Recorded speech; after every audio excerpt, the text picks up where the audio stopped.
Trabaho alert tayo mga kapatid, naghahanap ng 100 Pinoy caregivers ang South Korea. Bukod sa malaking sweldo, mas maikli rin ang oras ng trabaho. Nasa frontline ng balitang yan, si Rainiel Pawid. Pursigidong nagtungo sa opisina ng Department of Migrant Workers si Jennifer.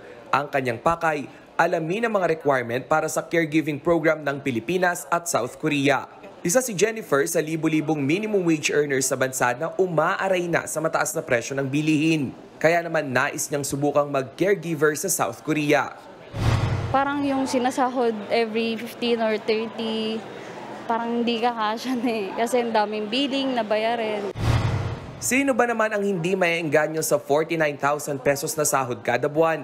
Bukod pa yan sa 30-hour workweek at isang araw na pahinga kada linggo. Ngayon pa lang, planado na ang pupuntahan ng kikitain ni Jennifer sakaling isa siya sa mapili. Para sa baby ko and then sa family ko, and then kung may pagkakataon, papagawa ng bahay, negosyo dito. Para makapag-apply, kailangan kumuha ng caregiving certification at matuto ng basic Korean language. Required ding mag-register online sa DMW website. Ngayong Hunyo, target ng mapalipad sa South Korea ang unang batch ng 100 Filipina caregivers. Prioridad umano ng Korean government na babae ang kuhanin dahil mga bata ang aalagaan ng mga caregiver. Para doon sa mga nagsisimulang magpamilya sa Korea ay magkaroon ng carers sa kanilang bahay.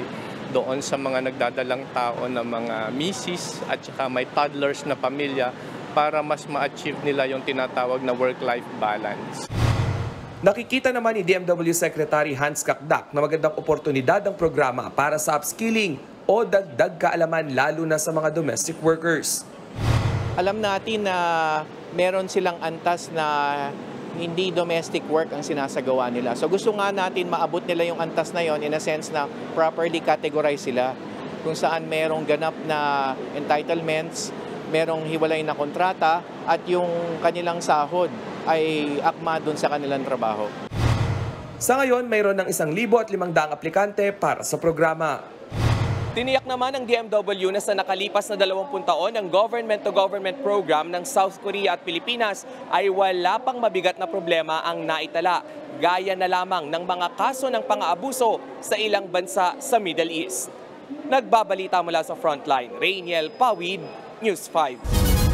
Mga kapatid, Jess De Los Santos po. Iba na ang may alam at may pakialam sa panahon ngayon. Para sa tuloy-tuloy na balitaan sa Frontline kahit weekend, mag-follow at mag-subscribe.